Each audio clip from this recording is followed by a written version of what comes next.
Welcome to four sides TV. కష్టాల్లో NTPC contract కార్మికులు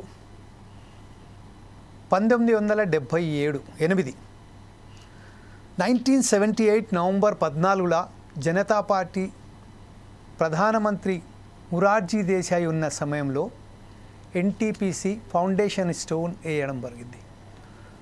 1978లో ఎప్పుడైతే అక్కడ శంకుస్థాపన జరిగిందో 1983లో అక్కడ విద్యుత్ ఉత్పత్తి ప్రారంభమైంది. కేవలం 200 మెగావాట్ విద్యుత్ ఉత్పత్తి ఎప్పుడైతే మొదలైందో 1983 నుంచి వెళ్ళి ఈరోజు చూసినట్టయితే 2025లో 2600 మెగావాట్స్ విద్యుత్ ఉత్పత్తి చేస్తున్న ఏకైక సంస్థ భారతదేశంలో దక్షిణాది ప్రాంతంలో అది ఎన్టీపీసీ తెలంగాణ. రామగుండంలో ఎప్పుడైతే 1978 నుంచి వెళ్ళి 1983లో మొదలైన విద్యుత్ ఉత్పత్తి ఈరోజు ఇంతవరకు 2600 మెగావాట్ విద్యుత్ ఉత్పత్తి చేసేందుకు ఈరోజు ఈ స్థాయికి పెరగడానికి కేవలం కార్మికుల శ్రమ మాత్రమే. ఈ కార్మికులకు శ్రమ సంబంధించింది మనం ఒకసారి చూసినట్టయితే ఒకప్పుడు 5000 మంది కార్మికులు ఎన్టీపీసీలో పర్మనెంట్ ఉద్యోగస్తులుగా ఉండే. 5000 మంది కార్మికులు ఎన్టీపీసీలో పర్మనెంట్ ఉద్యోగస్తులుగా ఉన్న సమయంలో కేవలం 500 మంది మాత్రం కాంట్రాక్ట్ ఉద్యోగస్తులుగా పనిచేసేవారు.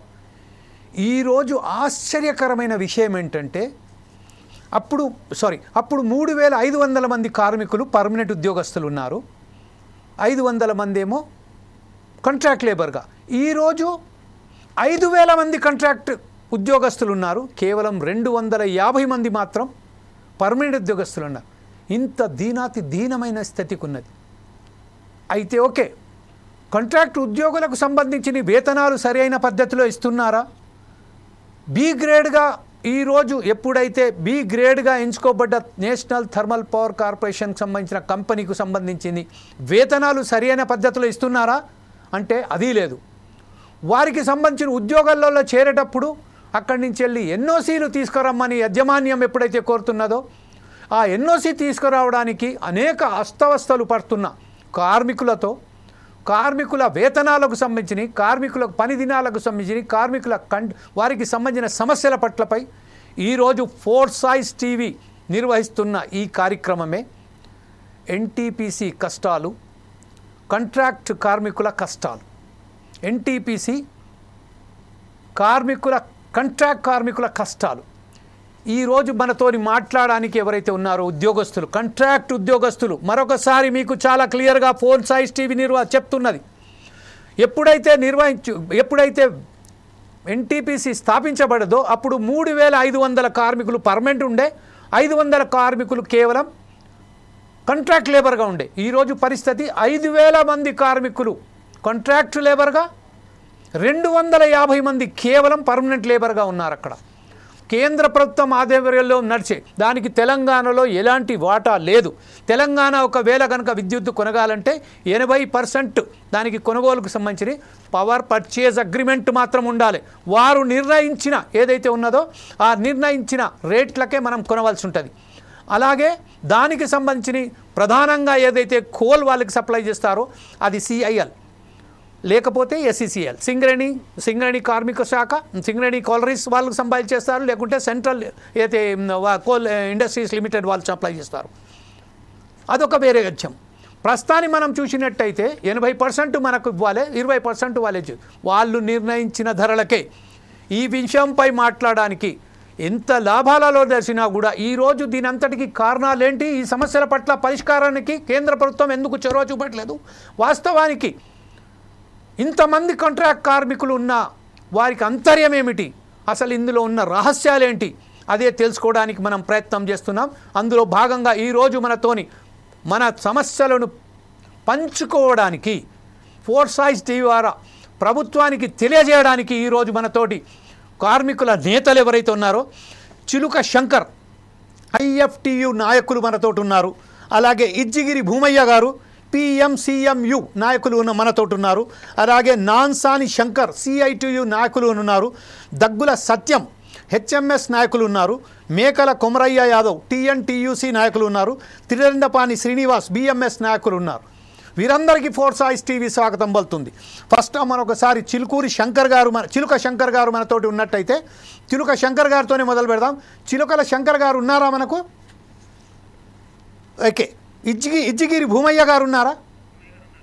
ఇజ్జిగిరి భూమయ్య గారు, వెల్కమ్ టు ద ఫోర్స్ ఐస్ టీవీ అండి. ఈరోజు ప్రధానమైన ఎన్టీపీ అలాగే ఒక విషయం ఏంటంటే, ప్రస్తుతం ఒకసారి మనం ఇజ్జిగిరి భూమయ్య గారితో మాట్లాడిన తర్వాత ఆ సమస్యలు విన్న తర్వాత మా చీఫ్ అడ్వైజర్ ఫోర్స్ ఐస్ టీవీ చీఫ్ అడ్వైజర్ ఎవరైతే ఉన్నారో డాక్టర్ సుధాకర్ శర్మ గారు, వారి వద్దకు వెళ్దాం.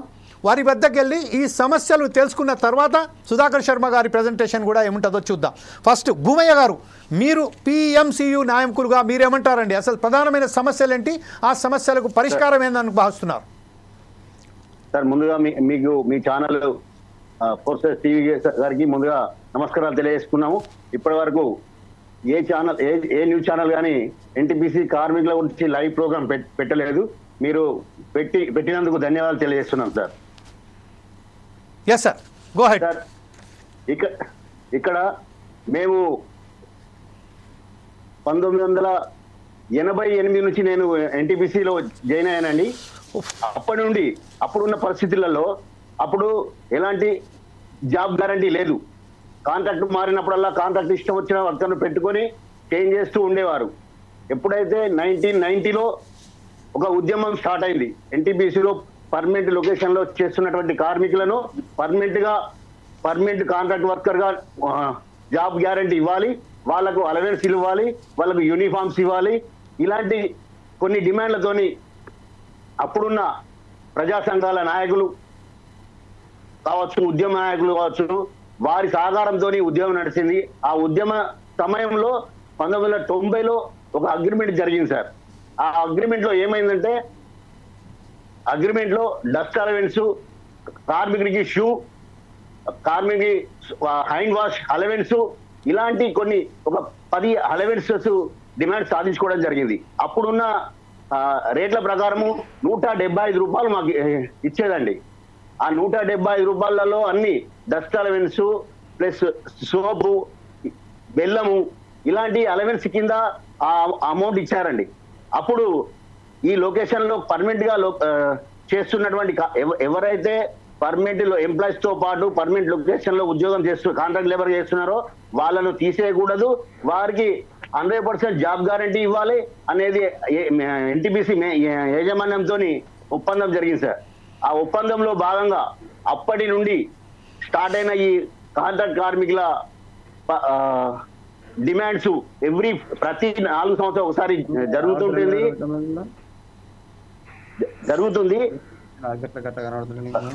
మీరు ఎవరైతే వేరే వాళ్ళు మాట్లాడుతున్నారో వారు ఏవైతే మీకు సమయం కేటాయిస్తారో అప్పుడే మాట్లాడారు. అప్పటి వరకు మీ ఫోన్లను మ్యూట్లో పెట్టండి ప్లీజ్. చెప్పండి సార్ భూమయ్య గారు. సార్, అప్పటి వరకు ఎన్టీపీసీలో బ్రిటిష్ పాలన నడిచేది. ఎప్పుడు 87 వరకు నుండి ఈ బ్రిటిష్ పాలన నడిచేది. కార్మికుడికి కనీసం తిందామంటే క్యాంటీన్ తిండి వసతి లేదు, టిఫిన్ వసతి లేదు, చాయ్ వసతి లేదు. ఏదైనా ఒక బ్రిటిష్ పాలనలో గెంటి వేయబడ్డ ఊరు బయటకి గెంటి వేయబడ్డటువంటి కార్మికుల్లాగా చూసి ఏది ఇచ్చేది లేదు. ఓన్లీ ఎన్టీపీసీ పర్మనెంట్ వర్కర్లకే ఆ క్యాంటీన్లో అవకాశం కల్పించారు. మేము వెళ్తే ఎక్కడైనా కూడా మా చాయ్ తాగాలన్నా కూడా బయట ఉండి కొంత దూరం ఉంటే వాళ్ళ క్యాంటీన్ వల్ల దయ కలిస్తే మాకు ఇచ్చేవాళ్ళండి. మా సొంత డబ్బులు పెట్టుకొని తిందామన్నా ఇచ్చేవారు కాదు. ఎప్పుడైతే మాకు ఈ 90లో ఉద్యమం జరిగినాక మాకు ఎప్పుడైతే అలవెన్సెస్ వచ్చినాయో అప్పుడు కొంత దగ్గరికి వచ్చినాయి. అప్పుడు మేము ఎంతలా అంటే ఎన్టీపీసీలో అధిక శాతం ఉత్పత్తి కాంట్రాక్ట్ కార్మికుల ద్వారానే అవుతుంది సార్. పర్మనెంట్ ఎంప్లాయీస్ అనేది వాళ్ళు అక్కడ ఉంటారు తప్ప వాళ్ళ అడుగుచాడల్లో మేము పనిచేయాలి. ఎలా అంటే బ్రిటిష్ వాళ్ళు ఎంత హీనంగా చూస్తారో పర్మనెంట్ ఎంప్లాయీస్ మమ్మల్ని అంత హీనంగా చూసేది.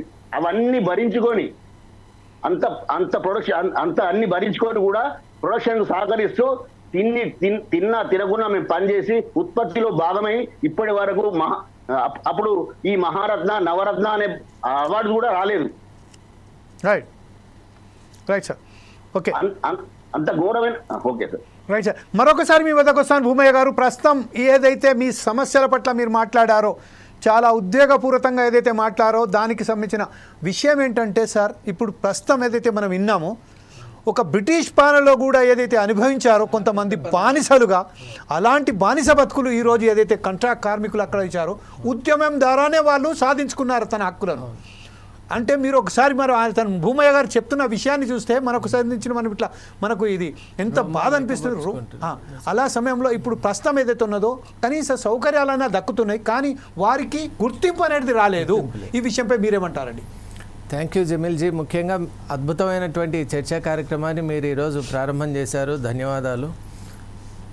ఈ చర్చా కార్యక్రమం యొక్క సారాంశం ఏమిటి అంటే, ఎవరైతే ఉత్పత్తిలో భాగస్వాములై అలాగే యాజమాన్యాల చేత పీడింపబడుతూ అవమానాలు అలాగే కష్ట నష్టాలు గురవుతూ కూడా దేశం కోసం అలాగే సంస్థ కోసం ముఖ్యంగా ప్రాణాలను కూడా పణంగా పెట్టి వాళ్ళు సంపదను అలాగే మన రాష్ట్రానికి కానీ దేశానికి కానీ కావలసినటువంటి ఆ పవర్ జనరేషన్లో వాళ్ళ కీలకమైనటువంటి ఒక ఇన్స్ట్రుమెంట్స్గా ఉంటున్నారో, వాళ్ళ జీవితాలను చూస్తుంటే వాళ్ళు ఉత్పత్తి చేసేదేమో పవర్, కానీ వాళ్ళ జీవితాల్లో లేనిది వెలుగు.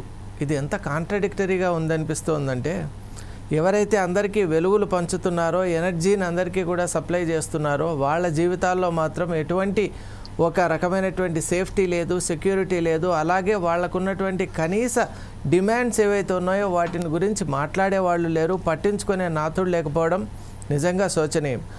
ఈనాటి చర్చా కార్యక్రమంలో నేతలందరూ వచ్చినందుకు చాలా సంతోషం. మనం ముఖ్యంగా ఒక ఫ్రేమ్వర్క్ తయారు చేసుకోవాలి. దాంట్లో అసలు డిమాండ్స్ ఏంటి, ఎందుకు ఇవన్నీ కూడా యాజమాన్యం ఇంత పెడచెవిన పెడుతోంది, అలాగే ఏ విధంగా మనం అనుకున్నటువంటి ఈ డిమాండ్స్ను మనం కేంద్ర ప్రభుత్వం నుండి అలాగే ముఖ్యంగా ఈ యాజమాన్యం నుండి మనం అప్రూవల్స్ తెచ్చుకోవాలి.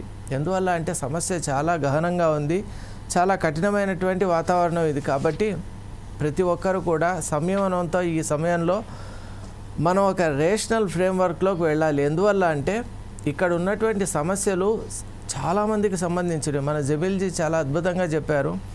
అసలు ఒరిజినల్గా ఉన్నటువంటి ఆ సినేరియోకు ఇప్పుడున్నటువంటి సినేరియోకు చాలా డిఫరెన్స్ ఉంది. అంటే అవుట్ సోర్సింగ్ అక్కడ మినిమం ఉండేది మొదట్లో, ఇప్పుడు అవుట్ సోర్సింగ్ అనేది మ్యాక్సిమం ఉంది. మరి కాంట్రాక్ట్ లేబర్ కూడా ఎప్పుడైతే కాంట్రాక్ట్ లేబర్గా సంవత్సరాలుగా పనిచేస్తున్నా కూడా అతనికి ఒక పర్మనెంట్ గుర్తింపు అనేటువంటిది లేకపోవడం, అలవెన్సెస్ లేకపోవడం, అలాగే వాళ్ళకి కావాల్సినటువంటి బెనిఫిట్స్ ఉంటాయి. ఒక ఎంప్లాయీ అన్న తర్వాత అతనికి ఈఎస్ఐ కానివ్వండి, అలాగే పిఎఫ్, ఆ తర్వాత అతనికి కావాల్సినటువంటి హౌసింగ్ ఫెసిలిటీస్ కానీ, చిల్డ్రన్ ఎడ్యుకేషన్ కానీ ఎన్నో ఉంటాయి. మరి ఇటువంటి వాటికి దేనికి కూడా నోచుకోకుండా, వీటినన్నింటినీ కూడా మనసులో పెట్టుకోకుండా అహర్నిశలు కూడా సంస్థ కోసం పనిచేస్తున్నటువంటి ఇటువంటి ఉద్యోగుల్ని, కార్మికుల్ని మీరు ఎందుకు ఈ విధంగా ఇబ్బంది పెడుతున్నారు? దాంట్లో ఉన్నటువంటి ఆంతర్యం ఏంటి అంటే, ప్రైవేటైజేషన్ చేసి వీళ్ళ మీద మీరు యాజమాన్యం ఒక రకమైనటువంటి ఉక్కుపాదం మోపాలనా, లేకుంటే మీ కనుసన్నల్లోనే ప్రతి ఒక్కటి కూడా నడవాలనా? లేబర్ యాక్ట్ ఉంది మనకు, ఇంటర్నేషనల్ లేబర్ ఆర్గనైజేషన్ చాలా చక్కగా చెప్పింది. ఎటువంటి హరాస్మెంట్ ఒక కార్మికుడికి జరిగినా కూడా అది చాలా గ్రేవ్ అఫెన్స్ అని చెప్పింది. కాబట్టి మరి అటువంటి అఫెన్స్ అనేది కొనసాగుతున్నా కూడా మనం మౌనంగా ఇలా చూస్తూ ఉండాల్సిందేనా? వీటన్నిటికి సంబంధించిన విషయాల్ని మన నేతలు కూడా వచ్చారు, మిత్రులతో కూడా మనం అడిగి తెలుసుకుందాం. So let's move ahead Jameelji. Thank you very much Sudhakar Sharma గారు. ప్రస్తుతం మనం ఒకసారి చూసినట్టయితే కేంద్ర ప్రభుత్వం ఆధ్వర్యంలో నడిచే ఈ ఎన్టీపీసీకి సంబంధించింది రాష్ట్ర ప్రభుత్వానికి దానిలో ఎలాంటి వాటా లేదు. అయినప్పటికీ రాష్ట్రానికి సంబంధించిన మన కార్మికులు అక్కడ పనిచేస్తున్నారు, కాంట్రాక్ట్ కార్మికులు, వారికి సంబంధించిన ఎలాంటి ఉద్యోగ భద్రత లేని సమయంలో ఒక ఉద్యమాల ద్వారా ఉద్యోగ భద్రత కల్పించుకున్నారు. కానీ వారికి రావాల్సిన సంబంధించిన వారికి సరైన పద్ధతిలో ఎన్టీపీసీ యాజమాన్యం చూస్తుందా? ఈ విషయంపై మనతో మాట్లాడడానికి చిలుక శంకర్ గారు, ఐఎఫ్టియు నాయకులైనటువంటి చిలుక శంకర్ గారిని మనం ఒకసారి అర్థం. శంకర్ గారు, మీరేమంటారండి ఐఎఫ్టియు నాయకులుగా? Sir namaskar. Yeah please go ahead sir. Sir మీరు ఇందాక మా కమరేడ్ చెప్పినట్టు మా మా యొక్క సమస్యలపైన, మా ఎన్టీపీసీలో పనిచేస్తున్నటువంటి కాంట్రాక్ట్ కార్మికుల సమస్యలపైన, అక్కడ ఉన్నటువంటి ఈ కార్మికులు అనుభవిస్తున్నటువంటి స్థితిగతులపైన ఇప్పటి వరకు ఏ ఛానల్ కూడా ముందుకొచ్చి ఇలాంటి ప్రోగ్రాం పెట్టలేదు. ముందుగా మీరు వచ్చి ఇలాంటి మా ప్రోగ్రాం పెట్టినందుకు మీకు మా యూనియన్ ఐఎఫ్టీ తరఫున ధన్యవాదాలు తెలియజేస్తా ఉన్నాం సార్. Welcome sir. సార్, వాస్తవంగా ఇందాక చెప్పినట్టు నేను 1984లో ఎన్టీపీసీలో జాయిన్ అయ్యాను. నేను ఒక షిఫ్ట్ ఆపరేషన్లో మెయిన్ ప్లాంట్లో మెయిన్ ఆపరేషన్ డిపార్ట్మెంట్లో పనిచేసుకుంటున్నాను. ఆ రోజు నుండి ఈ రోజు వరకు మాకు ఎన్టీపీసీలో దాదాపుగా స్టార్టింగ్లో 600 మెగావాట్సే ఉండేది.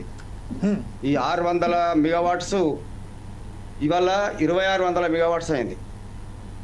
600 మెగావాట్స్ ఉన్నప్పుడు అప్పుడు ఉన్నటువంటి గవర్నమెంట్ కావచ్చు, అప్పుడు ఉన్నటువంటి సిస్టమ్ అంతా కూడా ఈ 600 మెగావాట్లో ఒక్కొక్క మెగావాట్కు ఎంతమంది కాంట్రాక్ట్ లేబర్ ఉండాలి, ఎంతమంది ఎంప్లాయీస్ వర్కర్స్ ఉండాలి, ఎంతమంది ఎగ్జిక్యూటివ్ ఉండాలి అనేటువంటి సిస్టమ్ ప్రకారంగా అప్పుడు ఒక్కొక్క యూనిట్కు మా షిఫ్ట్ ఆపరేషన్లో ఒక్కొక్క యూనిట్కు షిఫ్ట్కు 12 మంది అంటే 48 మంది ఒక యూనిట్కి ఉండేటువంటి వాళ్ళం, ఏది కాంట్రాక్ట్ లేబర్గా. ఓకే.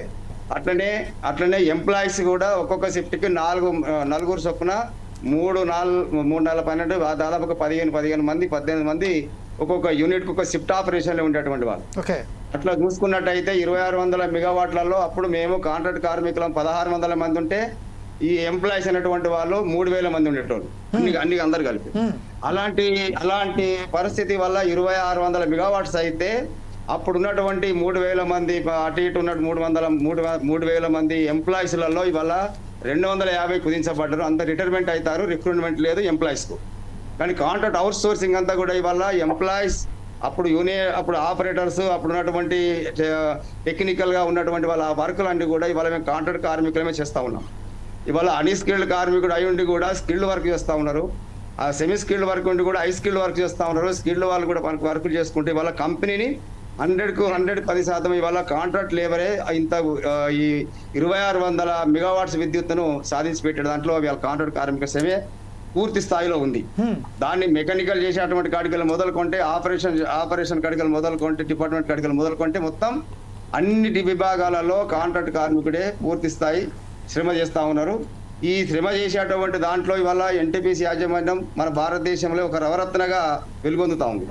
కానీ కాంట్రాక్ట్ కార్మికుల స్థితిగతులు చూసుకుంటే మాత్రం చీకటిమయంలో ఉన్నాయి. ఇవాళ గవర్నమెంట్ చూసుకున్నా కూడా, ఇవాళ ఎన్టీపీసీ యాజమాన్యాలు చూసుకున్నా కూడా ఇవాళ కార్మికుల పట్ల ఏం గింత కూడా చిత్తశుద్ధితోటి మరి ఇంత పని చేస్తూ ఉన్నారు. వీళ్ళ జీతభత్యాలు పెంచాలి, లేదా వీళ్ళకు సేఫ్టీ పెంచాలి, వీళ్ళకు కొన్ని సౌకర్యాలు కల్పించాలి అనేటువంటిది అయితే ఇప్పటి వరకు లేదు. మేము అనేక సందర్భాలలో 1990లో ఇందాక ముందు చెప్పిన మా కామ్రేడ్ చెప్పినట్టు 1990లో మేము ఒక అగ్రిమెంట్ చేసుకున్నాం.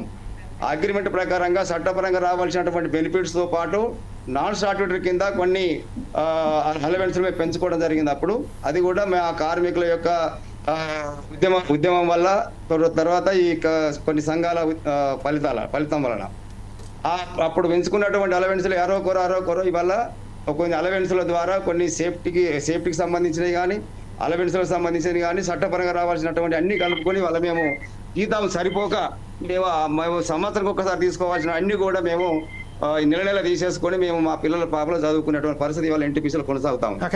అని మేము ఇంత పని చేస్తూ ఉంటే మేము ఎన్టీపీసీ యాజమాన్యం కార్మికులకు ఇవాళ ఇంత పని చేస్తూ ఉన్నారు, వీళ్ళకు అనేక సౌకర్యాలు కల్పించాలి, పని ప్రదేశాల్లో సౌకర్యాలు కల్పించాలి, పోవడానికి రావడానికి వీళ్ళకు ఒక ట్రాన్స్పోర్ట్స్కి సంబంధించినటువంటి వెహికల్స్ కానీ ఇవన్నీ చేయాలనేటువంటి ఉద్దేశం లేదు. ఎప్పుడు చూసినా వాళ్ళ యొక్క ఉత్పత్తి ఎంత వెళ్తా ఉంది, ఉత్పత్తి తీయాలనేటువంటిది తప్పితే అక్కడ సేఫ్టీకి సంబంధించింది కానీ అక్కడ సౌకర్యాలకు సంబంధించింది కానీ కార్మికుని యొక్క జీవన విధానంలో ఎంతైతే వీళ్ళకు ఆర్థికంగా వీళ్ళకి ఏమన్నా సాయం చేయొచ్చా అనేటువంటి ఆలోచన ఇవ్వట్లేదు లేదు సార్. ఇప్పటికైనా మేము కోరేది ఏంటంటే ఇవాళ ఎంప్లాయీస్ మొత్తం తగ్గిపోయారు, ఎంప్లాయీస్ చేసే పని అంతా మేము కాంట్రాక్ట్ కార్మికులమే చేస్తా ఉన్నాం. Right sir. ఇదే విషయంపై ఒకసారి మనం దగ్గుల సత్యం గారి దగ్గర లేదు హెచ్ఎంఎస్ నాయకులైనటువంటి దగ్గుల సత్యం గారు ప్రస్తుతం ఏదైతే ఉన్నారో మన మిత్రులు ఎవరైతే ఉన్నారో శంకర్ గారు చెప్పినట్టుగా భూమయ్య గారు చెప్పినట్టుగా సమస్యలతో సతమతమవుతున్న ఎన్టీపీసీలో వారికి సంబంధించిన సమస్యల పట్ల పరిష్కార మార్గం చూసే బదులు వారి మీద పని ఒత్తిడి వెలుగుతున్నా అని చెప్తున్నారు. పని ఇంత యూనిట్ తయారు చేయాలి, మాకు ఈ స్పెసిఫిక్ టైంలో మాకు ఇంత ఉత్పత్తి చేయాలని చెప్తున్నారు. అలాగే కాంట్రాక్ట్ కార్మికులైనటువంటి మీరు ఈరోజు ఆ ఉత్పత్తిలో 2600 మెగావాట్ల ఉత్పత్తిని మీరు తన శ్రమతో తీసుకొస్తున్నప్పటికీ యజమాన్యం మీ వరకు వచ్చేసరికి ఇంత నిర్లక్ష్య వైఖరి ఎందుకు వ్యవహరిస్తున్నట్టుగా మీరు భావిస్తున్నారండి? దగ్గుల సత్యం గారు, ఎస్ చెప్పండి సార్. నమస్కారం జమీన్ గారు. అన్న చెప్పండి సార్ ప్లీజ్.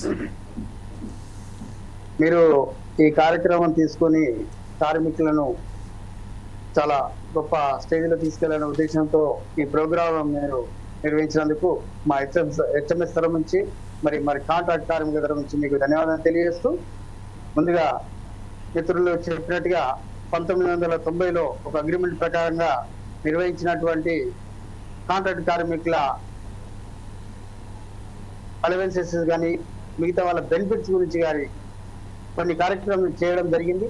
ఆ కార్యక్రమం లోపల వారు ఏదైతే చేశారో ఇప్పటి వరకు ఏది కూడా నిర్వహించలేకపోయారు. కాంట్రాక్ట్ కార్మికుల అనేక ఒత్తిడి, అంటే ఎన్టీపీసీ ఎంప్లాయీస్ చేసే పని కూడా కాంట్రాక్ట్ కార్మికులే చేస్తున్నారు. ఈ రోజు మీరు అన్నట్టుగా 3000 మంది కాంట్రాక్ట్ కార్మికులు ఉంటే 2500 మంది ఎన్టీపీసీ ఎంప్లాయీస్ ఉన్న ఆ ప్లేస్ లోపల ఈరోజు కాంట్రాక్ట్ కార్మికులే ఆ పని చేస్తున్నారు. ఇప్పటిదాకా రిక్రూట్మెంట్ లేదు ఎంప్లాయీస్ కి. అదే వర్క్ ను same as work, nature of work కూడా ఏదైతే ఉందో ఎన్టీపీసీ చేయాల్సిన ఒక ప్రిన్సిపల్ ఎంప్లాయర్ చేయాల్సిన వర్క్ నే అన్స్కిల్డ్ కాంట్రాక్ట్ కార్మికులతో చేయించడం వల్ల పని ఒత్తిడి జరుగుతుంది. కాబట్టి దీని గురించి మేము ఎన్నోసార్లు మేము కూడా నిరాహారాలు, లేబర్ కమిషనర్ గారికి లెటర్ రాయడం కానీ, స్ట్రైకులు చేయడం కానీ ఎన్నో కార్యక్రమాలు చేసినప్పటికీ కూడా సేమ్ యాస్టీసీ కూడా వాళ్ళు ఎలాంటి కూడా మాకు కాంట్రాక్ట్ కార్మికులకు ప్రోత్సాహం ఇవ్వలేకపోయారు. దానివల్ల మెయిన్ ప్రాబ్లం ఏంటంటే ఇక్కడ లేబర్ డిపార్ట్మెంట్ కు మేము ఎంతైతే కాంప్లైంట్ చేసినప్పటికీ కూడా ఇక్కడ ఎన్టీపీసీ లో సెంట్రల్ లేబర్ డిపార్ట్మెంట్ కి ఒక ఆఫీస్ అంటూ లేదు. మెయిన్ గా వాళ్ళు ఏదైతే కూడా వాళ్ళకు సెంట్రల్ లేబర్ డిపార్ట్మెంట్ కి ప్రొవైడ్ చేసిన వాళ్ళకు ఒక ఆఫీస్ కానీ, ఈవెన్ వాళ్ళు కూర్చునే సీట్ కానీ, వాళ్ళు తిరుగుతున్న ఫ్యాన్ కూడా ఎన్టీపీసీ ప్రొవైడ్ చేస్తుంది. అలాంటప్పుడు మేము ఏదైతే ట్రేడ్ యూనియన్ నుంచి వాళ్ళకి మేము రిప్రజెంటేషన్ చేస్తే కూడా వాళ్ళు మాకు సపోర్ట్ చేయడం లేదు. ఎందుకంటే వాళ్ళకు ఒక సొంత భవనం లేదు.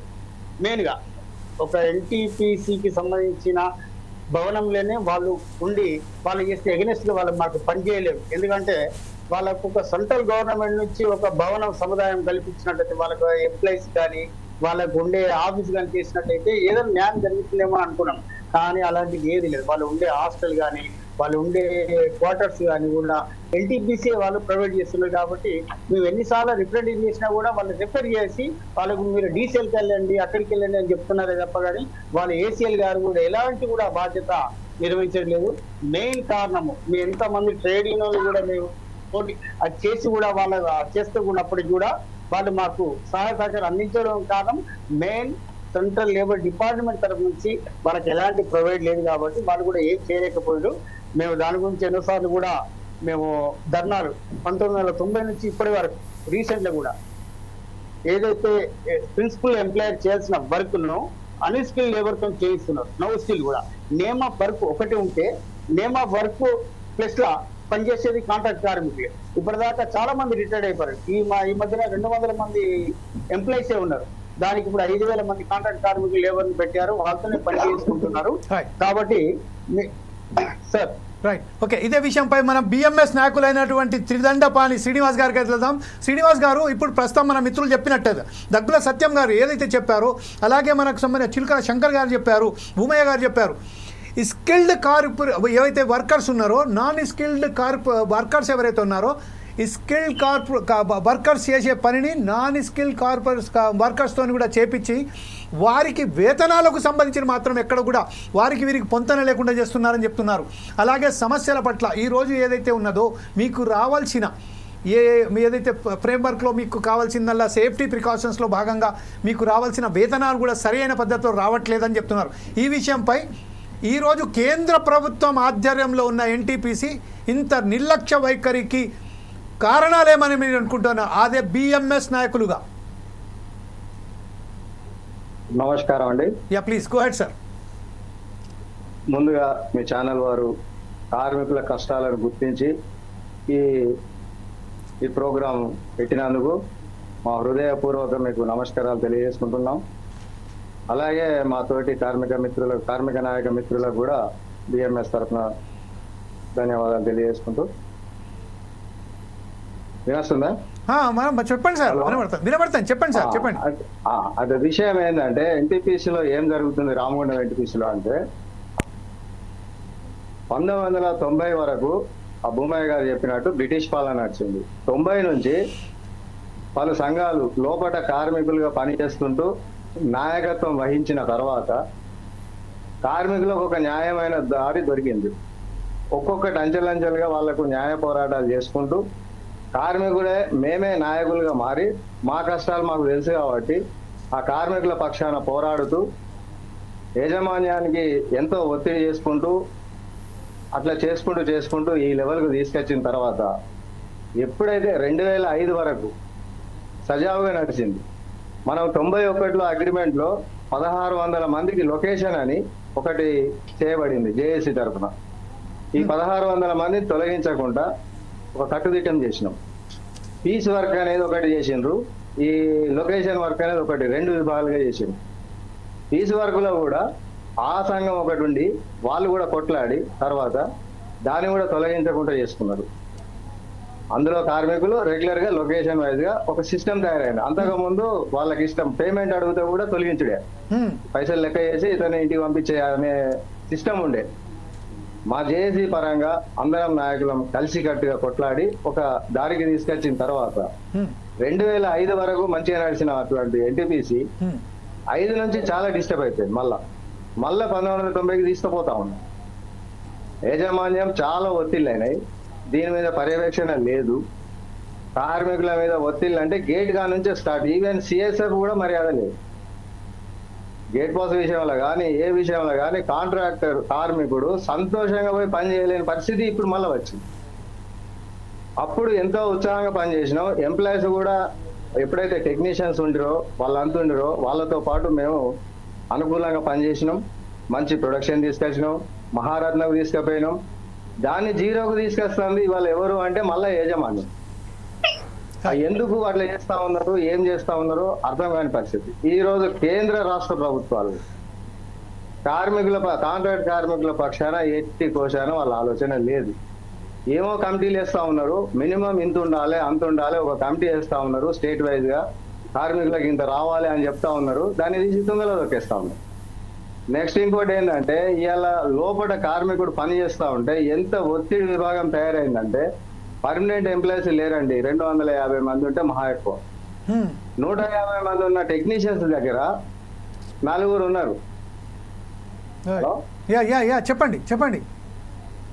ఒక సిహెచ్బి ఆపరేషన్ లో 150 మంది అంటే ట్రాక్ ఆపర్ నుంచి 6th యూనిట్ వరకు ప్యాడెల్ నడపాలా, బంకర్లు వేయాలా, గేట్లు చేంజ్ చేయాలా, ఇవన్నిటికీ 150 మంది ఐటీ చేసిన టెక్నీషియన్ గా వాళ్ళని గుర్తించి పర్మనెంట్ చేసుకున్నారు. వాళ్ళందరూ రిటైర్డ్ అయిందండి. వాళ్ళ కింద ఉన్నటువంటి మేము మజదూర్లు ఏదైతుందో అదే మజదూర్గా నడిపిస్తూ వాళ్ళతోటే టిప్పర్లు నడిపిస్తాను, వాళ్ళతోటే ప్యాడల్ నడిపిస్తాను, వాళ్ళతోటే గేట్ చేంజ్ చేయించి 15,000 ఇస్తాను. ఏదైనా అడిగితే ఒత్తిడి, అందులో ఏదైనా వీనికి ఏదో అనుభవం ఉన్నట్టు, ఇంకో స్కిల్ ఇచ్చినట్టు, సెమీ స్కిల్ ఇచ్చినట్టుగా వాని మీద ఇంకా ఒత్తిళ్ళు. ఆ పని చేస్తుండదో పర్వాలేదు అన్నట్టు లేదు. అక్కడ గాలి ఉండదు, వెలుతురు ఉండదు, డస్ట్ ఏది డస్ట్ వస్తాను సార్ అంటే అయినారు, ఏది లేదు, నువ్వు పని చేస్తావా చేయవా లేకపోతే ఇంటికి అనే పొజిషన్కి వచ్చింది. మళ్ళా మీకు ఏమన్నా అంటే ఎక్కువ జీతాలు ఉన్నాయి, ఏడ ఉన్నాయి ఎక్కువ జీతాలు, 15,000 ఎక్కువ ఉన్నాయా ఈ కాలంలో? ఈ రేట్లకు 15,000 ఎక్కువనా? నీకు 150,000 రాగా మళ్ళీ దోపిడీ మార్గం అనుకులాడుతా ఉన్నావు, కాంట్రాక్టర్లకు ఒత్తాసు పలుకుతా ఉన్నావు, మరి నీకెందుకు సరిపోతలేవు? ఇది అనకూడదా? రైట్. ఇదే విషయంపై ఒకసారి సిఐటియు నాయకులైనటువంటి మనకు సంబంధించిన నాన్సాని శంకర్ గారి దగ్గరికి వెళ్దాం. శంకర్ గారు ప్రస్తుతం ఏదైతే ఉన్నదో మన మిత్రుడు మనకు శ్రీనివాస్ గారు చాలా ఉద్వేగపూర్వకంగా చెప్పారు. ఈరోజు కేవలం 15,000 రూపాయల జీతంతోనే ఏదైతే పర్మనెంట్ కార్మికులు ఏదైతే ఒత్తిడి మేరకు ఏదైతే పనిచేస్తున్నామో మాకు దీనాతి దీనంగా ఉన్నారు.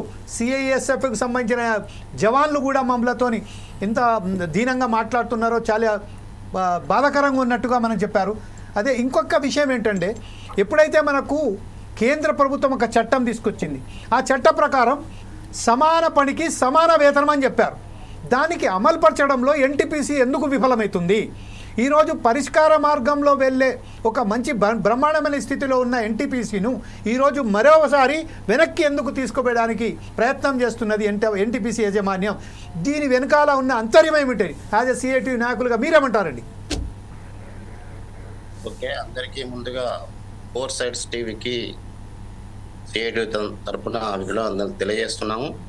ముందుగా మా తోటి కార్మిక సంఘాల నాయకులు కూడా నా కృతజ్ఞతలు.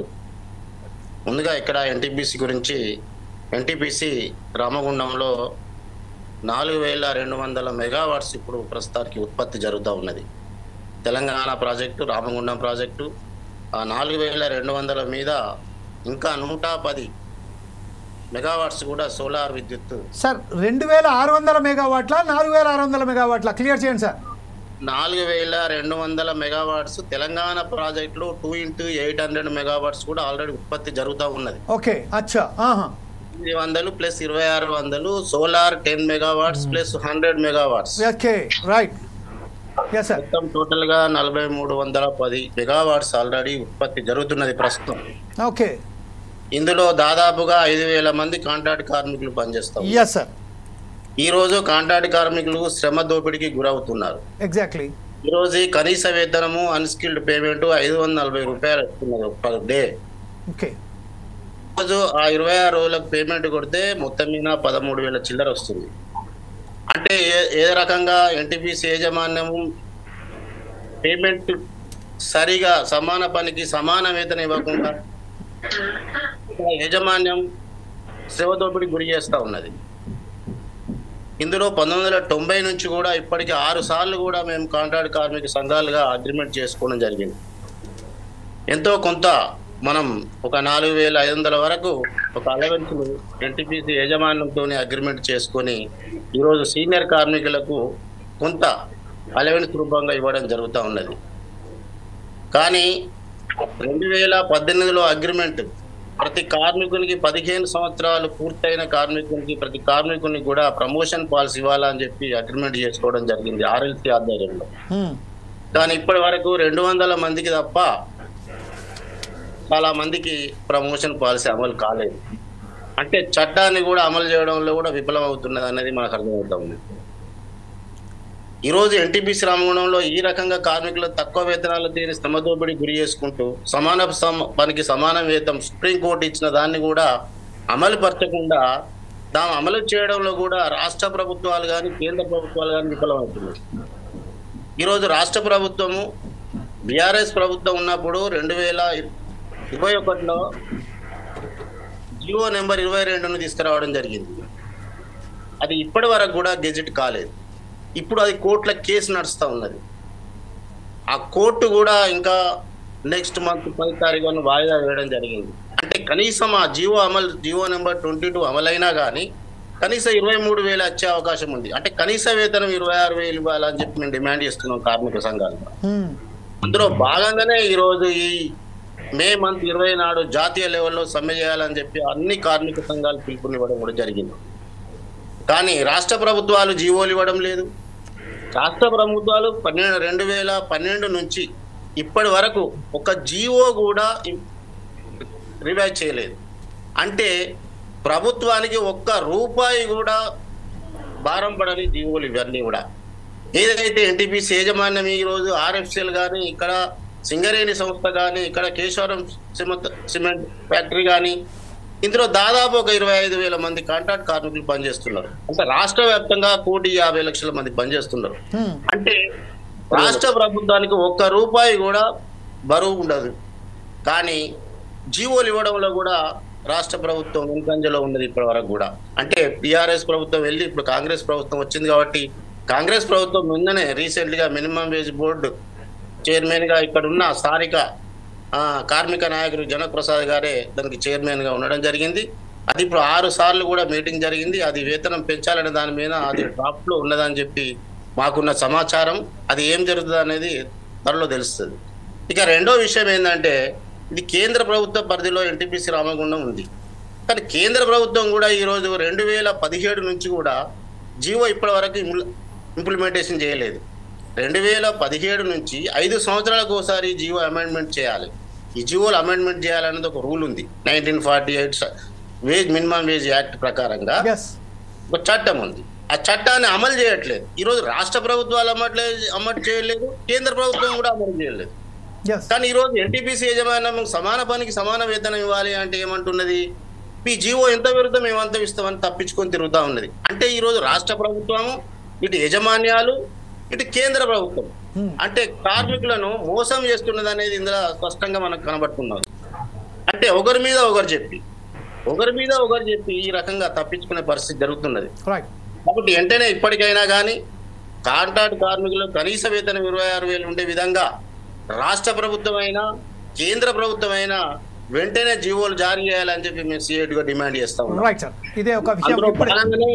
అందులో భాగంగానే వెంటనే ఆ జీవోలు రిమూవ్ చేయడం వల్ల కొంతవరకు ఉపయోగపడుతుంది. ఇంకా రెండో అంశం ఏంటంటే ఇక్కడ ఇది ఎన్టీపీసీలో ఇంకొకటి ఎన్టీపీసీ యజమాన్యం కూడా మనం తీసుకోవాల్సిన అవసరం ఏమున్నది అంటే బి కేటగిరీ వేతనాలు పొందాలని చెప్పి మేము కొట్లాడుతూ ఉన్నాం. ఈ రోజు ఈ రామగుండం ఏరియా అర్బన్ అథారిటీగా చేయడం జరిగింది డ్రాఫ్ట్. కానీ దీన్ని వెంటనే బి కేటగిరీగా తీసుకురావడం వల్ల కొంత కార్మికులకు మేలు జరిగే అవకాశం ఉంది. దీన్ని వెంటనే ఇది రావాలి. తర్వాత 100 పడకల హాస్పిటల్ ఇక్కడ ఈఎస్ఐ హాస్పిటల్ కూడా శాంక్షన్ అయి ఉన్నది. 2017లోనే శాంక్షన్ అయి ఉన్నది. ఆ శాంక్షన్ అయిన ఈఎస్ఐ హాస్పిటల్ కూడా ఇప్పటి వరకు అమలు చేయడంలో జాప్యం జరుగుతూ ఉన్నది.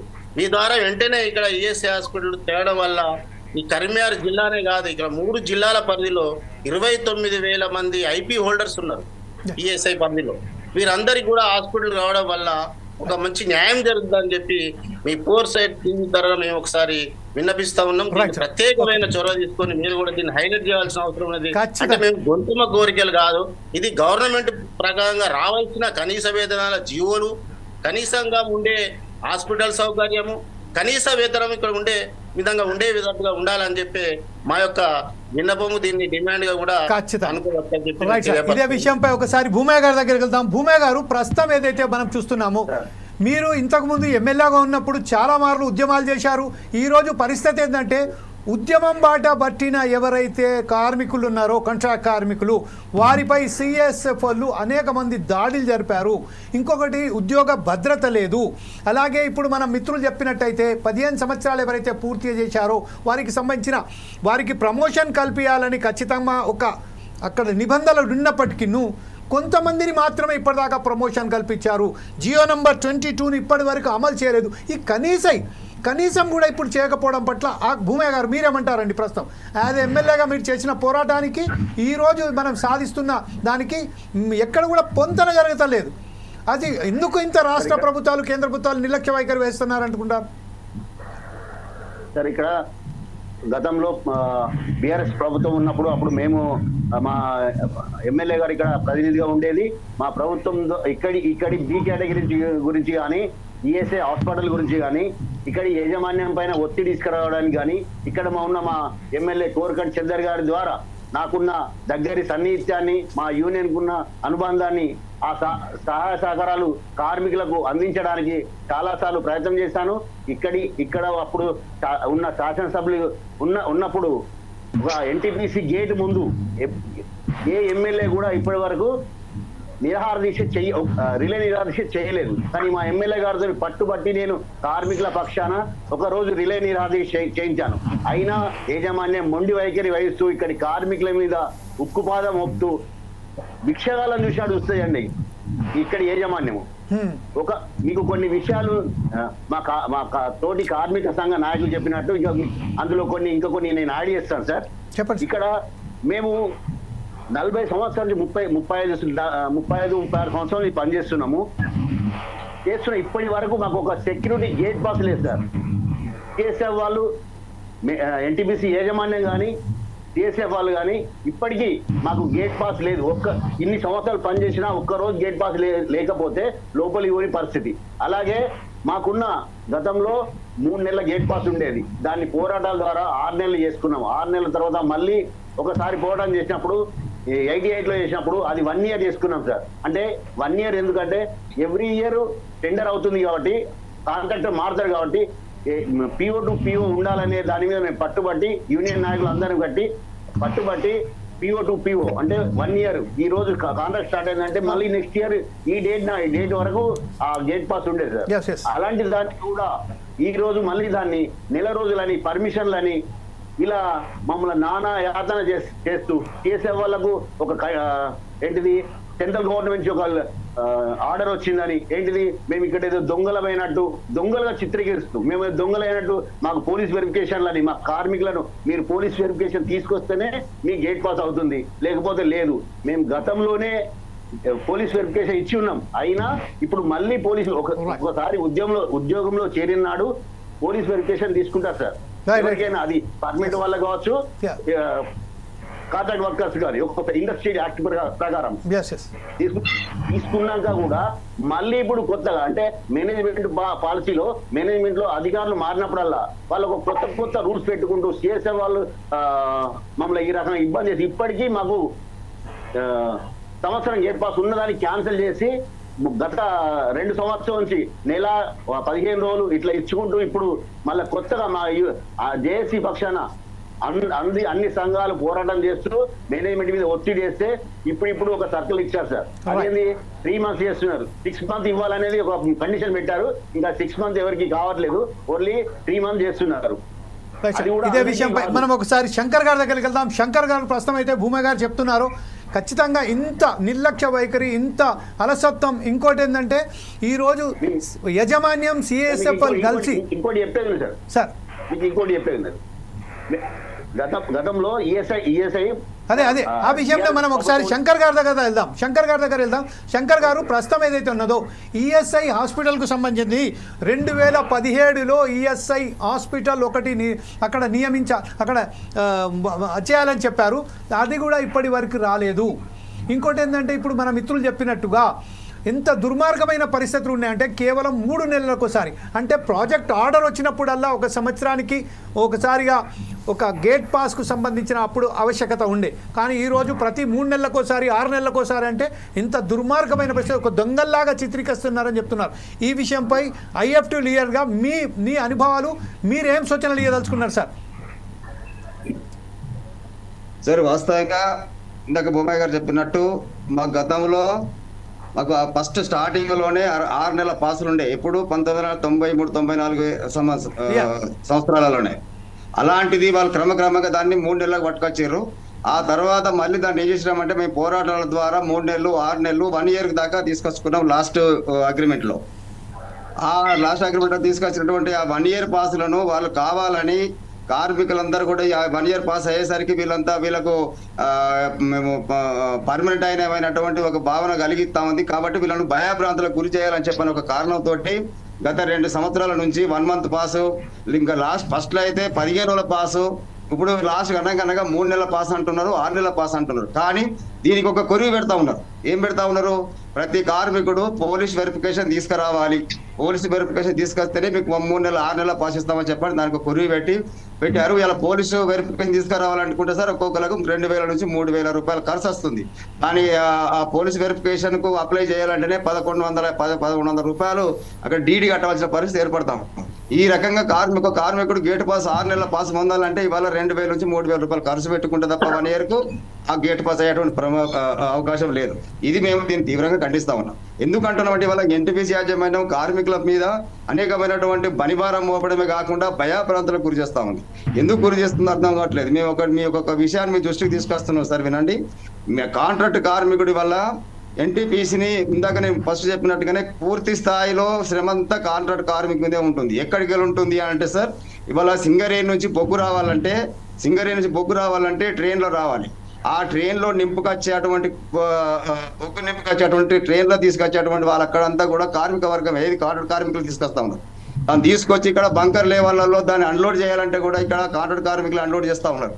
ఆ అన్లోడ్ అయినటువంటి ఆ బొగ్గును కూడా బెల్ట్ ద్వారా బంకర్ లెవెల్కి ఏది మనం బాయిలర్ బంకర్లకు తీసుకుపోయేంత వరకు కూడా బెల్ట్ పొడుగుతా కాంట్రాక్ట్ కార్మికుడే ఎక్కడ కింద పడకుండా ఎక్కడ కూడా దానికి ప్రాబ్లం రాకుండా తీసుకుపోయి బంకర నింపుతా ఉన్నారు. ఆ బంకర నింపినటువంటి బొగ్గునంతా కూడా కింద మిల్లులకు తీసుకొస్తా ఉన్నారు. ఆ మిల్లులలో దాన్ని మొత్తం సూర చేసి బయలుదేరుకు పంపిస్తా ఉన్నారు. బయలుదేరులు మంట పండించే కాడికి మొదలుకుంటే దాంట్లోకి స్టీమ్ వెళ్ళి టర్బైన్కి వెళ్ళి టర్బైన్ నుంచి ఉత్పత్తి అయి పవర్ బయటకు తీసేదాకా కాంట్రాక్ట్ కార్మికుడు శ్రమ చేస్తా ఉన్నారు. కానీ ఇంత శ్రమ చేస్తా ఉన్న కార్మికుల పట్ల ఇవాళ ఎన్టీపీసీ యాజమాన్యం ఇంత కూడా కనికరించకుండా, సిద్ధశుద్ధి లేకుండా, గేట్ పాసుల పేరిట, తర్వాత ఇంకా రకరకాల ఏది మెడికల్ పేరట, మెడికల్ అంటే ఇంకా ఘోరం ఉంది సార్. ఇవాళ ఏం చెప్తారంటే ఇంతంత షుగర్ చేసినా, ఇంతంత బీపీ వచ్చేసినా గేట్ పాసులు ఆపేసి అన్ఫిట్ చేస్తా ఉన్నారు. ఇక 60 సంవత్సరాలు పైబడ్డాయని చెప్పని అన్ఫిట్ చేస్తా ఉన్నారు. ఈ రకంగా కాంట్రాక్ట్ కార్మికులను అనేకమైనటువంటి భయాభ్రాంతులకు గురి చేసి వాళ్ళ పని చేసేటువంటి మూడు లేకుంటే ఇలా కార్మికులను ఇబ్బంది పెట్టేటువంటి పరిస్థితి తీసుకొస్తా ఉన్నారు. స్థానిక యాజమాన్యం కూడా ఉన్నటువంటి యాజమాన్యం కూడా ఇదే పరిణామాలు తీసుకొస్తా ఉన్నారు. Okay, right. ఇదే విషయంపై దగ్గుల సత్యం గారి దగ్గరికి వెళ్దాం. సత్యం గారు, ప్రస్తుతం చెప్పండి, మీరు ఇప్పుడు ఏదైతే మన మిత్రులు చెప్తున్నారో కేవలం కొన్ని సమస్యల పట్ల దగ్గు, అది ఏమంటే బీపీ వచ్చిన కారణంగానో లేకపోతే షుగర్ వచ్చిందనో అనేక సార్లు వేధింపులకు చేసి వారికి కాంట్రాక్ట్ లేబర్స్ను వారిని పనిలో నుంచి వెళ్ళి తొలగించే కూడా వారికి యజమాన్యం చేస్తున్నది. శ్రమదోపిడికి నిదర్శనమే ఎన్టీపీసీగా ఈరోజు గుర్తింపు పొందుతున్న ఈ సంస్థపై మీరేమంటారండి యాజ్ హెచ్ఎంఎస్ నాయకులుగా? సార్, గత 40 సంవత్సరాలుగా ఎన్టీపీసీ ఎంప్లాయీస్ పనిచేస్తున్న వాళ్ళు దినదినంగా ఎన్టీపీసీ పర్మనెంట్ ఎంప్లాయీస్ రిటైర్మెంట్ అవుతున్న తరుణంలో కూడా కాంట్రాక్ట్ కార్మికులను అపాయింట్మెంట్ చేసుకుంటూ వాళ్ళ జీతాలను తగ్గించుకుంటూ ఎన్టీపీసీ మేనేజ్మెంట్కు బెనిఫిట్ చేసే విధంగా హెచ్ఆర్ఐ వాళ్ళు ఒక ప్లాన్ చేసుకుంటూ స్కిల్డ్, సెమీ స్కిల్డ్, అన్‌స్కిల్డ్ అని కాకుండా ప్రతి కార్మికుడిగా ఏదో ఒకటి పని కల్పించుకుంటూ తక్కువ జీతంలో ఎక్కువ పని చేయించుకోవాలన్న ఉద్దేశంతో ఈ ప్రతిపాదన వహిస్తున్నారు ఎన్టీపీసీ వాళ్ళు. దీని మీద ఎవరైతే టెక్నీషియన్ చేయాల్సిన పనిని నాన్ టెక్నికల్ వర్కర్ చేయించుకుంటూ వారి జీతాలు కూడా తక్కువ చేస్తున్నారు. కాబట్టి మేము కూడా ఎన్నోసార్లు కూడా వాళ్ళకి ప్రమోషన్ పాలసీ 5 సంవత్సరాలు ఒకసారి ప్రమోషన్ పాలసీ అండి. నాది 30 సంవత్సరాల ఎక్స్పీరియన్స్. నేను 90లో జాయిన్ అయిన ఎన్టీపీసీ లోపల ఇప్పటి వరకు నేను నాన్ టెక్నికల్ గానే పనిచేస్తున్నా, టెక్నికల్ వర్క్ చేస్తున్నా. నేను అన్‌స్కిల్డ్ లేబర్ గా జాయిన్ అయ్యి ఇప్పటి వరకు స్కిల్డ్ వర్క్ పనిచేస్తున్నా. ఇక్కడ ఎన్టీపీసీ మహారత్న కంపెనీ లోపల skilled, semi skilled, unskilled, high skilled అనే ఒకటి ఉన్నాయి. ఇప్పటి వరకు ఎన్టీపీసీలో కూడా హై స్కిల్డ్ అనే లేబరే లేదు. అంటే ఒక మహారత్న కంపెనీ లోపల హై స్కిల్ లేబర్ లేకుండా ఉంటారా అంటే దాని ప్లస్ హై స్కిల్ ప్లస్ లోపల NTPC employee, principal employee, technician నే పనిచేస్తున్నారు. ఆ టెక్నీషియన్ రిటైర్మెంట్ అయిన తర్వాత అన్‌స్కిల్డ్ లేబర్ను, స్కిల్డ్ లేబర్ను ఆ టెక్నీషియన్ గా ఉపయోగించుకుంటూ తక్కువ జీతంలో ఎక్కువ పని చేయించుకోవడం వీళ్ళ ఉద్దేశం. సార్ ఎన్నోసార్లు ఇందాక చెప్పండి, దీనికి లేబర్ డిపార్ట్మెంట్ వచ్చి ఎంక్వైరీ చేయాలి. ఎన్ఫోర్స్మెంట్ లేబర్ డిపార్ట్మెంట్ వచ్చేసి వీళ్ళు ఏం పని చేస్తున్నారు, వీళ్ళ నేచర్ ఆఫ్ వర్క్ ఏంటి, వీళ్ళు చేసే పని ఏంటి, ఎవరికి చేయాలి ఈ పని చెప్పేసి చేయడానికి ఒక ఆస్కారం ఉంది. కానీ వాళ్ళు ఇప్పటిదాకా రారు. ఎన్ఫోర్స్మెంట్ వాళ్ళు ఎందుకు రారు అంటే ఇందాక చెప్పాను కదా, వాళ్ళది అన్ని సేమ్. ఎందుకు అంటే వాళ్ళు ఎంప్లాయీస్ వాళ్ళకి ఎక్కడైతే ఒక బిల్డింగ్ లేదు, ఒక హౌస్ లేవు వాళ్ళకి, వాళ్ళు పని చేసే వాళ్ళకి అన్ని ఎన్టీపీసీ ప్రొవైడ్ చేసినప్పుడు వాళ్ళకి ఎట్లా తిరుగుబాటు చేస్తారు, చేయలేరు అనే ఉద్దేశం పోతే ఇది ఇట్లాగనే జరుగుతుంది. కాబట్టి దీని గురించి ఎన్టీపీసీ వాళ్ళు మేము ఎన్నిసార్లు కూడా మెమోరాండం ఇచ్చి స్ట్రైక్ చేసి ధర్నాలు చేసినా కూడా ఇప్పటిదాకా 2018 అగ్రిమెంట్ జరిగింది. ఏది అన్‌స్కిల్డ్ నుంచి సెమీ స్కిల్డ్ నుంచి హై స్కిల్ లేవర్ వరకు చేయాలని చెప్పేసి ఒక అగ్రిమెంట్ చేస్తే ఇప్పటి వరకు అది ఏది చేయకుండా నిమ్మకు నీరెత్తినట్టుగా ఉంది ఎన్టీపీసీ. రైట్. ఇదే విషయంపై మనం ఒకసారి త్రిదండి శ్రీనివాస్ గారి దగ్గరికి వెళ్దాం. బిఎంఎస్ నాయకులైనటువంటి త్రిదండి శ్రీనివాస్ గారు మీరు చెప్పండి, ప్రస్తుతం ఏదైతే మన మిత్రులు చెప్తున్నారు కంక్లూడ్గా విషయం ఏంటంటే లేబర్ ఆఫీసర్స్ కూడా యజమాన్యాలతోని కుమ్మక్కై కేవలం కాంట్రాక్ట్ ఉద్యోగుల పట్ల ఇంత నిర్లక్ష్య వైఖరి వ్యవహరిస్తున్నారంటే వారి జీత వేతనాలకు సంబంధించింది కూడా వారి ఇంత ఏదైతే ప్రతి ఒక కంపెనీలో సమానమైన పనికి సమానమైన వేతనం ఇవ్వాలని ఒక చట్టం కూడా చెప్తుంది. ఆ చట్టాన్ని కూడా అమలు చేయకుండా ఈరోజు ఇంత దారుణంగా వ్యవహరిస్తున్న ఎన్టీపీసీపై మీరేమంటారండి లాస్ట్ కంక్లూడ్గా? చూడండి, ఈరోజు లేబర్ ఆఫీసర్ గారు ఏసీఎల్ గారిని అడగడం జరిగింది. హలో, చెప్పండి సార్, వినబడుతుంది, కంటిన్యూ చేయండి. ఏసీఎల్ గారిని అడిగితే మరి ఏమన్నా ఇంతకు ముందులాగా లేదండి, మాకై మేము వచ్చి పర్యవేక్షణ చేయలేము, మాకు పైనుంచి ఆర్డర్స్ కావాలా, ఒక ఇండస్ట్రీలో పోవాలంటే ఆ పైనుంచి ఆర్డర్ ఎవరు ఇప్పియాలి సార్ అని అడిగాం. మీరే దాని మీద కంప్లైంట్ కమిషనర్ గారికి ఇవ్వండి, ఆయన బొమ్మన్నప్పుడే మేము పోవాల్సి వస్తుంది అని చెప్తా ఉన్నాం. అంటే ఎంత మార్పుకు తీసుకొచ్చిందంటే వాళ్ళకు ఒక క్వార్టరు అవి ఇవి ఇచ్చి కార్మికులను చూడు మనం పెట్టింది ఎందుకు సార్? వాళ్ళు లోపలికి రావడం లేదు, వీళ్ళు పోయి ఏదో మాట్లాడుకోవడం, అక్కడికే కథం సమాప్తి చేయడం. ఒక ఫ్యాక్టరీ ఇన్స్పెక్టరు, లేబర్ ఆఫీసరు లోపలికి రావడం కానీ వీళ్ళకు డస్ట్ ప్రొటెక్షన్ ఏమన్నా ఉన్నాయా, అసలు ఏ విధంగా ఉన్నది, గాలి వెళ్తురుందా, కార్మికుల పరిస్థితి ఏంటిది అని చూసే వాళ్ళు లేరు. అంతా ఎట్టి సాగిరి అయిపోయింది, బ్రోకరిజం ఎక్కువ తయారైంది, ఈ వ్యవహారం అంతా ఎడిటో పోయింది. ఎప్పుడైతే 91 నుంచి పోరాడిన నాయకత్వం ఏదైతే ఉందో 92 నుంచి ఎప్పుడైతే 2005లో కొన్ని సంఘాలు ఎప్పుడైతే దూరినాయో ఎన్టీపీసీ యాజమాన్యానికి అలసుగా మారిపోయింది. ఈ నాయకుల పట్టింపు లేదు, అసలు నాయకులు అంటే లెక్కలేదు యాజమాన్యానికి. వాళ్ళు మాట్లాడుకోవడం, వాళ్ళు చేయడం, పోయి అక్కడ పోరాటాలు చేయబోతేనేమో వాళ్ళతోటి కుమ్మకాయ ఒత్తిళ్లు తీసుకురావడం. వేరే కొన్ని సమస్యలు నాయకత్వ లోపం ఉన్నాయి.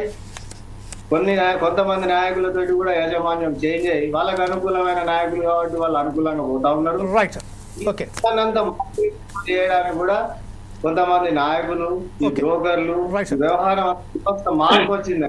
రైట్ సార్, ఇదే విషయంపై ఒకసారి మనం లాస్ట్గా నాన్సాని శంకర్ దగ్గరికి వెళ్దాం. శంకర్ గారు, ప్రస్తుతం ఏదైతే ఉన్నదో నాయకుల లోపాలు కూడా కొట్టొచ్చినట్టు కనపడుతున్నాయి. నాయకులు కూడా యజమానిగా తత్తులుగా మారి ఈరోజు కార్మికులకు సంబంధించిన రావాల్సిన వారి బకాయిలకు కానీ వారి సమస్యల పట్ల కానీ నిర్లక్ష్య వైఖరికి ఒక కారణం అవుతుందని చెప్తున్నారు. అలాగే ఈరోజు మనం సంబంధించిన మీరు చెప్పినట్టుగానే ఈఎస్ఐకు సంబంధించిన 2017లో ఎప్పుడైతే శంకుస్థాపన చేయబడ్డ హాస్పిటల్ కూడా ఈరోజు కూడా ప్రారంభానికి నోచుకోలేదంటే దానికి నిదర్శనమే ఈ రోజు నాయకత్వ లోపం అని చెప్తున్నారు. ఈ విషయంపై లాస్ట్గా కంక్లూడ్గా మీరేమంటారండి శంకర్ గారు? ఈరోజు కార్మిక వర్గం అంతా కూడా ఏదైతే ఒక చైన్ లింక్ ఉంటుంది, రాష్ట్ర ప్రభుత్వం, కేంద్ర ప్రభుత్వం, యజమాన్యం, కార్మికులు, ఈ 4 స్తంభాలలో కార్మిక వర్గం పనిచేస్తూ ఉన్నది. ఈరోజు మనము ILO ఇంటర్నేషనల్ లేబర్ ఆర్గనైజేషన్ ప్రకారంగా డాక్టర్ అక్రా ఫార్ములా ప్రకారం కనీస వేతనం 26,000 ఉండాలనేది ఉంది. ఇది ఎవరు అమలు చేయాలి? గవర్నమెంట్ అమలు చేయాలి కదా. ఈరోజు కేంద్రంలో ఉన్న గవర్నమెంట్ అమలు చేయాలి, రాష్ట్రంలో ఉన్న గవర్నమెంట్ వీళ్ళు అమలు చేయాల్సిన అవసరం ఉన్నది, జీవోలు ఇవ్వాల్సిన అవసరం ఉన్నది. దాని ద్వారా జీవోలు ఇవ్వడం వల్ల ఈరోజు యజమాని అయినటువంటి చచ్చుకుంటానైనా జీవో ఉంది కాబట్టి గవర్నమెంట్ ఆర్డర్ ప్రకారంగా నేను ఇవ్వాల్సిన అవసరం ఉంటుంది కాబట్టి ఇవ్వక తప్పదు. ఈ రకంగా గవర్నమెంట్ లో ఒక రకంగా మోసం చేస్తూ ఉన్నది, కార్మిక వర్గాన్ని, శ్రమశక్తిని దోపిడీ చేస్తూ ఉన్నది. దోపిడీ చేసేది ఎవరు? ఎన్టీపీసీ యజమానం. అమ్ముకునేది ఎవరు? మళ్ళీ ప్రభుత్వాలు. మళ్ళీ చూస్తూ ఉన్నది. అంటే ఈరోజు కార్మికుడే నష్టపోతున్నాడు, ఈరోజు గవర్నమెంట్ ప్రకారంగా కానీ యజమానికి ప్రకారంగా కానీ అనేది. మేము కాస్త కూస్తో ఇక్కడ ఉన్న దానికి ఒక మా కార్మిక సంఘాలు, కార్మికులంతా ఐక్యంగా ఉండి ఈ రోజు ఎన్టీపీసీ యజమాన్యంతో కొట్లాడి కొంతవరకు కొన్ని సమస్యలు పరిష్కరించే పరిస్థితి జరుగుతూ ఉన్నది. ఇందులో శ్రమ దోపిడీ గురవుతా ఉన్నది. కొందరు బ్రోకర్స్ కూడా వచ్చి ఉన్నారు. దాని మహాటంగానే మనం పేపర్లలో వస్తూ ఉన్నది. దాని మీద ఈడీకి లెటర్ పెట్టారు, సిఐడికి లెటర్ పెట్టారు, కేంద్ర CMDకి కూడా లెటర్ పెట్టారు. దాని మీద ఎలాంటి లేవు, దాని మీద విచారణలు లేవు దాని మీద. కాబట్టి మేము ఇవన్నిటి జోలికి పోకుండా ఈ రోజు మేము కార్మిక వర్గానికి ఎంతవరకు మేలు చేయాలనే దాని మీద మా కార్మిక సంఘాలుగా మేము పనిచేస్తా ఉన్నాం. ఎందుకంటే ఇక్కడ మేము పనిచేస్తూ ఇక్కడ కార్మికుని బాగోగులు కూడా చూసుకోవాలి. Sir thank you sir. ఇప్పుడు ఏదైతే ప్రస్తుతం అయితే సమయం చాలా తక్కువ ఉన్నది కాబట్టి సుధాకర్ శర్మ గారు, ప్రస్తుతం ఏదైతే ఉందో శ్రమ దోపిడికి నిదర్శనమే ఎన్టీపీసీగా మనం గుర్తిస్తున్నాం. ఈ రోజు ఇంతమంది కార్మికులు 30 సంవత్సరాలుగా పనిచేస్తున్న వారికి కూడా ఈ రోజు గేట్ పాస్ల విషయంలో ప్రతి విషయంలో వాళ్ళ నిర్లక్ష్య వైఖరి కొట్టించినట్టు కబడుతుంది. కేంద్ర ప్రభుత్వం ఆధ్వర్యంలో ఉన్న ఎన్టీపీసీ ఇంత దుర్మార్గమైన పరిస్థితులలో ఎట్టి చాకరీ చేస్తున్నానికి ఉద్యమాల ద్వారా ఏదైతే సాధించుకున్న హక్కులను కూడా ఈ రోజు కాలా రాస్తుందంటే దానికి నిదర్శనమే ఎన్టీపీసీ అన్నట్టు. ఈ విషయంలో కంక్లూడ్గా మీరేమంటారండి? Thank you Jameelji, I agree with you in toto. నిజంగా ఇప్పుడు మనం కార్మిక నేతలతో ఎప్పుడైతే మాట్లాడామో వాళ్ళ యొక్క వ్యూ పాయింట్స్ తీసుకున్నామో మనసు నిజంగా చాలా ఆర్ద్రతతో నిండిపోయింది. ఎందువల్ల అంటే శ్రమను పంచేటువంటి ఆ కార్మికుల యొక్క జీవితాల్లో ఇటువంటి కష్ట నష్టాలు ఉంటున్నాయని మనం కనుక్కున్నప్పుడు చాలా బాధ కలుగుతోంది. ఆర్థికంగా సంస్థ ఏమో బలోపేతం కావాలనుకుంటోంది, కానీ ఆ ఆర్థిక పరిపుష్టినిచ్చేటువంటి కార్మికుని విషయంలో మాత్రం ఇంతటి అసలు అమానవీయమైనటువంటి సంఘటనలు అక్కడ చూసాం. గేట్ పాస్ లేదు. ముఖ్యంగా ఏదైతే మనకు లేబర్ ఆర్గనైజేషన్కి కావాల్సినటువంటి సెంట్రల్ లేబర్ డిపార్ట్మెంట్ అనేది ఎన్టీపీసీ లాంటి పెద్ద సంస్థలు అనివార్యంగా ఉండాలి. మరి అటువంటి ఒక ఆఫీస్ అక్కడ లేకపోవడం, వాళ్ళకు ఒక ఇన్ఫ్రాస్ట్రక్చర్ లేకపోవడం, అది నిజంగా చాలా పెద్ద లోటు. అది కనుక ఎప్పుడైతే ఉంటుందో లేబర్ ఆఫీసర్ కానివ్వండి, ప్లాంట్ ఇన్స్పెక్టర్స్ ఎప్పుడైతే అక్కడ రెగ్యులర్గా వస్తూ ఉంటారో హ్యూమన్ కండిషన్స్, అసలు అక్కడ పనిచేసేటువంటి కార్మికుల యొక్క స్థితిగతులు ఎలా ఉన్నాయి, వాళ్ళకు ముఖ్యంగా లైటింగ్ కానివ్వండి, అలాగే అక్కడ వాటర్ కానివ్వండి, రిసోర్సెస్ కానివ్వండి, వర్కింగ్ కండిషన్స్ కానివ్వండి, నెంబర్ ఆఫ్ అవర్స్ కానివ్వండి, పేమెంట్ కానివ్వండి, లీవ్ సిచ్యువేషన్ కానివ్వండి, ఈఎస్ఐ కానివ్వండి, పిఎఫ్ కానివ్వండి, ఇలా నెంబర్ ఆఫ్ ఫ్యాక్టర్స్ ఉంటాయి ఒక ఎంప్లాయీని మనం చూసుకోవాలి అంటే. అలాగే ఇంటర్నేషనల్ లేబర్ ఆర్గనైజేషన్ ఇచ్చినటువంటి డైరెక్షన్స్ ప్రకారం మనం కార్మికునికి ముందు మనం ఇవ్వవలసింది గౌరవం, రెస్పెక్ట్ అనేది చాలా ముఖ్యం. ఎందువల్ల అంటే డిగ్నిటీ ఆఫ్ లేబర్ అనేది చాలా ముఖ్యం. ఈరోజు మనం ఇక్కడ ఎన్టీపీసీ, దేశంలోనే ఒక అగ్రగామి సంస్థ అయినటువంటి ఎన్టీపీసీలో కార్మికులు ఇంత దయనీయమైనటువంటి పరిస్థితిలో ఉన్నారు. ముఖ్యంగా ఆత్మ గౌరవాన్ని కూడా చంపుకొని వాళ్ళు పనిచేస్తున్నా కూడా వాళ్ళ యొక్క స్థితిగతుల్లో ఏమాత్రం మార్పు రాకపోవడం అనేది నిజంగా శోచనీయం. కేంద్ర ప్రభుత్వమైనా రాష్ట్ర ప్రభుత్వమైనా ఇప్పటికైనా కళ్ళు తెరవాలి. ఎందువల్ల అంటే అక్కడ వచ్చినటువంటి ఆ ఏదైతే ప్రొడ్యూస్ ఉందో దాన్ని వాళ్ళు సొమ్ము చేసుకోవడమే కాకుండా దాన్ని ఇచ్చేటువంటి వర్కర్స్ అలాగే కార్మికుల పట్ల వాళ్ళు నిజంగా ఇవ్వవలసినటువంటి మినిమం వేజ్, అతను మనకు మిత్రుడు చాలా చక్కగా చెప్పారు, ఐఎల్ఓ డిఫైన్ చేసినట్లు 26,000 అనేటువంటిది అది మినిమం వేజ్. అది వెంటనే ఇంప్లిమెంట్ చేయాలి. అలాగే వీళ్ళకి ఈఎస్ఐ హాస్పిటల్ కూడా త్వరలోనే నిర్మింపబడాలి, మిగతా ఫెసిలిటీస్ కూడా ఇవ్వాలి అనేటువంటి ఒక విజ్ఞప్తితో జమీల్జీ, we really feel that something has to be done at the earliest అని ఒక మెసేజ్తో let us conclude this debate. Thank you very much Sudhakar Sharma గారు. భారతదేశంలో నవరత్నగానే పేరుగాంచిన ఎన్టీపీసీలో మనం చూస్తే ఒకసారిగా మనం చూసినట్లయితే నవరత్న అని పేరు మాత్రమే ఉన్నది, కానీ దాంట్లో ఉన్న లోపాలు చూస్తే మాత్రం ఎంత భయానకంగా ఉన్నదో. ఈరోజు ఫోర్సైజ్ టీవీ నిర్వహించిన కార్యక్రమంలో అక్కడ ఏదైతే కార్మికుల నేతలు, కార్మికులు ఏదైతే వాళ్ళు ఏదైతే సమస్యలను ఎదుర్కొంటున్నారో బహిర్గతం చేసుకు ఈరోజు మాట్లాడారో, ముందుకొచ్చి ఫోర్సైజ్ టీవీని తన గోడును వెల్లవించుకున్నారో దాని పట్ల కేంద్ర ప్రభుత్వాలు, రాష్ట్ర ప్రభుత్వాలు సరైన పద్ధతిలో వారి సమస్యలను పరిష్కరించే విధంగా ముందుకు సాగాలని కోరుతూ రేపు మరొక కార్యక్రమం ముందుకు వస్తాం. అప్పటిదాకా చూస్తుండండి ఫోర్సైజ్ టీవీ.